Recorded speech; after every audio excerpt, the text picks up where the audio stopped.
ابھی جمع کر لیں. اس ملک کے اندر تو آپ صبح کہیں کہ یہ مٹی بکے گی, لوگ مٹی اکٹھی کر کے گھر میں سٹور کر لیں گے. اب میں حیران اس بات پہ ہوں, ان کا وین دیکھیں, ان کی اپروچ دیکھیں, ان کی سوچ دیکھیں, ان کا ذہنی کیلیبر دیکھیں کہ پرائم منسٹر کہہ رہا ہے جی میں پٹرول مہنگا کروں گا اور مہنگا ہونے جا رہا ہے, اور اس کے بعد کئی جگہ پہ پٹرول کی قلت ہو گئی ہے. لوگوں نے پٹرول اکٹھا کر کے ذخیرہ کر کے جمع کر لیا اور آگے سپلائی اس کی بند ہو گئی. کچھ اور لوگوں نے ادھر ادھر سے اکٹھا کر کے جمع کرنا شروع کر دیا تاکہ ہمارا پیسہ بنے. بھائی مافیا تو آپ خود ڈیولپ کر رہے ہو. یہ اس سے بڑی کچھ جہالت زندگی میں آپ نے دیکھی ہوگی کہ ڈالر بڑھنا ہے تو پہلے کہہ دیتے ہیں, وزیر مشیر پہلے کہہ دیتے ہیں کہ ڈالر بڑھ رہا ہے, اس کے بعد لوگ ڈالر اکٹھا کرنا شروع کر دیتے ہیں, ایک دوڑ شروع ہو جاتی ہے. پھر کہتے ہیں جی چینی بس جی ہمارے بس میں نہیں ہے, چینی بڑھ رہی ہے, آپ گڑ کھانا شروع کر دیں. اچھا چینی مافیا کو بھی انڈیکیشن دے دیتے ہیں ایڈوانس ہی, وہ چینی کا بحران پیدا ہو جاتا ہے مارکیٹ کے اندر.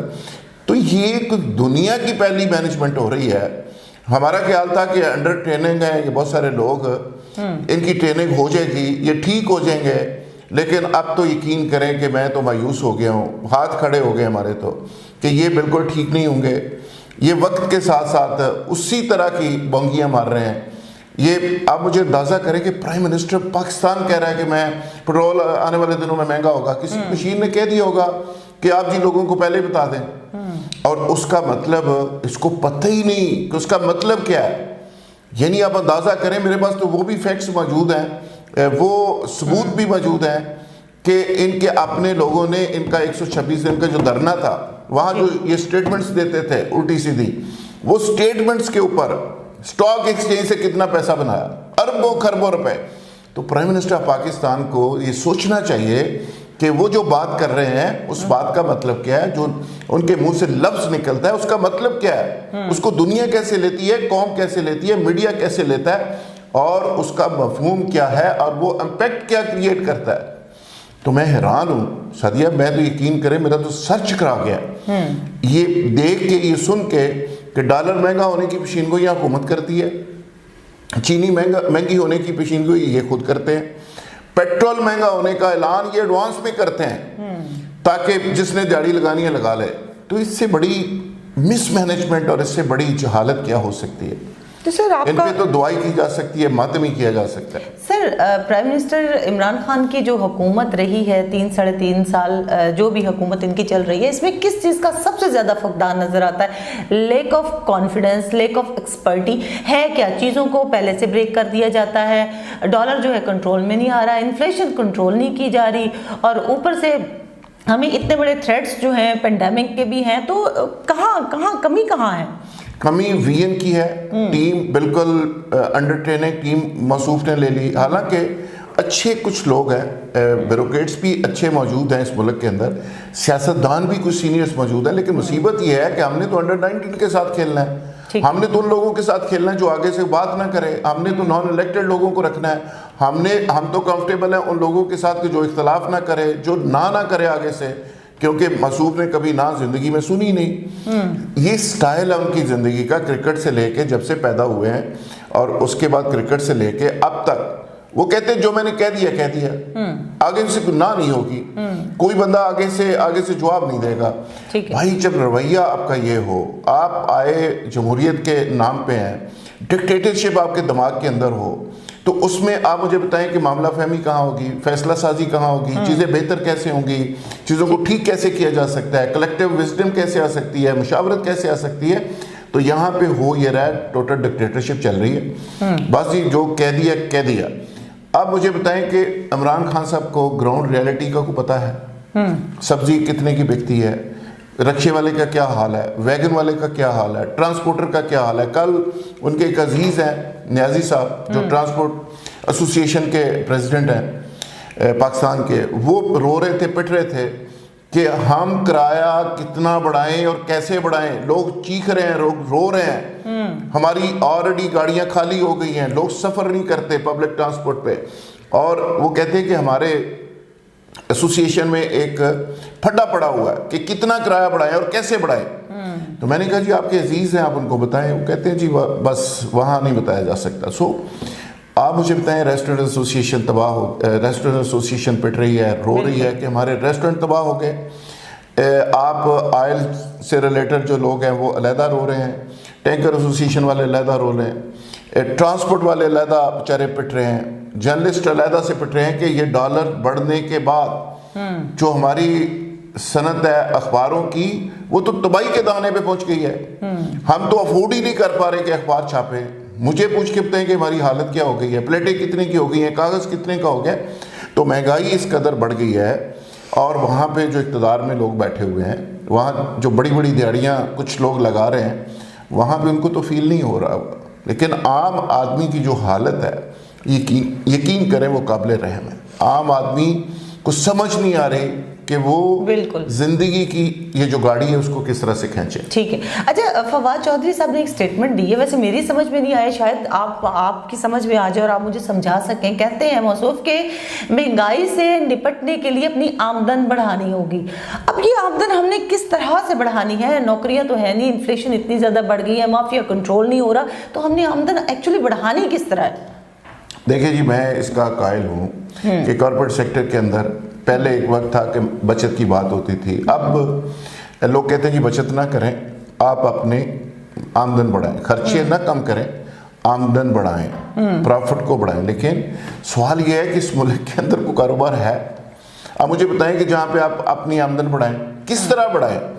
آپ نے جو ریسٹورنٹوں کے ساتھ کیا، جو ہوٹلز کے ساتھ کیا، آپ کہتے ہیں جی ہم ٹورزم کو لے کے آئیں گے. جو ہوٹل انڈسٹری کو تباہ برباد آپ نے کر دیا، اس کے بعد کون سی یہاں پہ ٹورزم آئے گی؟ آپ نے جو ہیلتھ کے ساتھ کر دیا، جو ایجوکیشن کے ساتھ کر دیا، جو آپ نے مجھے بتائیں کہ میڈیا کے ساتھ جو میڈیا نے سر پہ اٹھا کے آپ کو لے کے آیا اقتدار میں، اس میڈیا کے ساتھ آپ نے کیا حشر کر دیا؟ کوئی ڈپارٹمنٹ ایسا ہے جس کا بیڑا غرق آپ نے نہیں کیا؟ تو وہاں سے مجھے بتائیں کہ کس طرح ہم آمدن جنریٹ کریں، کس طرح آمدن کو بڑھائیں، کس طرح پروفٹ کو بڑھائیں، کیسے پوسیبل ہے؟ یہ پوسیبل نہیں ہے، یہ ہو نہیں سکتا. آپ جب تک اسمال میڈیم انڈسٹری کو نہیں لگاتے، چھوٹے بزنس مین کو سپورٹ نہیں کرتے، آپ ایکسپورٹ کی حوصلہ افزائی نہیں کرتے، آپ ڈالر کو نیچے نہیں لاتے، تب تک یہ چیزیں ٹھیک نہیں ہو سکتی. آپ مجھے بتائیں کہ جس شخص نے، جس بیچارے نے اپنی بچی کے شادی کے لیے، اس کے جہیز کے لیے 50 لاکھ روپے جوڑ کے گھر میں رکھا ہوا ہے کمیٹیاں ڈال کے، ڈالر کی وجہ سے وہ 25 لاکھ رہ گیا ہے. یعنی گھر میں پڑا پیسہ اور اس کو ڈاکہ ڈل گیا ہے. وہ ڈاکو کون ہے؟ کس نے ڈاکہ ڈالا ہے؟ اب وہ بیچارہ ڈھونڈ رہا ہے کہ میرا چور کون ہے، میرا ڈاکو کون ہے، میرے پیسے آدھے کون لے گیا ہے. یعنی 50 لاکھ جس کی ویلیو تھی، اس کے 25 لاکھ ویلیو رہ گئی ہے. آپ مجھے بتائیں کہ ان حالات کے اندر عام کامن مین، عام غریب آدمی کیسے سروائیو کرے گا؟ یہ ہوز پوسیبل. اچھا سر، بڑا ایک امپورٹنٹ کوشچن ہے میرے پاس، وہ یہ ہے کہ ایک عام آدمی تو پستا چلا جا رہا ہے، مہنگائی اس قدر بڑھ رہی ہے، یہ جو سرکاری ملازمین ہیں ان کے الاؤنسز نہیں ختم ہونے چاہیے؟ جو لاکھوں روپے کمانے والا جو ایک آفیسر ہے وہ پیٹرول کیوں نہیں خرید سکتا جب ایک عام آدمی جا کے پیسہ دے کے خریدتا ہے؟ دیکھیں، اس میں کچھ لوگوں کے تو کھانچے لگے ہوئے ہیں، یہ بات درست ہے، کچھ سرکاری لوگوں کے، لیکن جو بیچارے غریب سرکاری لوگ ہیں، غریب سے مراد میں وہ کہتا ہوں کہ گریڈ 16 سے نیچے آپ آ جائیں، ان بیچاروں کی حالت میرے اور آپ جیسی ہے. وہ بیچارے بھی روزانہ نہ پٹرول افورڈ کرتے ہیں، نہ گھر کا کچن افورڈ کرتے ہیں، نہ روزانہ کی بنیاد پہ ناشتے سے لے کے شام تک ان بیچاروں کی حالت دیکھنے والی ہوتی ہے. گراسری وہ نہیں لے سکتے، اور بجٹ بڑھ گیا ہے 100%.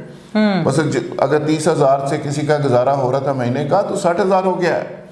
لیکن کچھ لوگوں کے اوپر کھانچے لگے ہوئے ہیں، کچھ لوگوں کو بجلی فری ہے، کچھ کو مراد مل رہی ہیں، کچھ کو تنخواہیں بڑی بڑی مل رہی ہیں.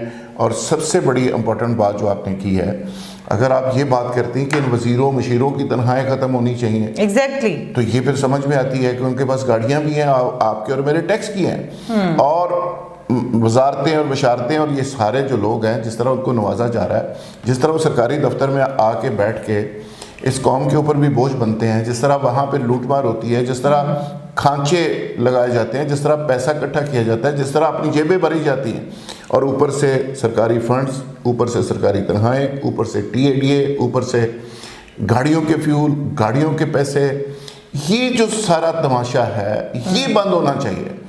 اور یہ بند ہوگا تو عوام کو ریلیف ہوگا.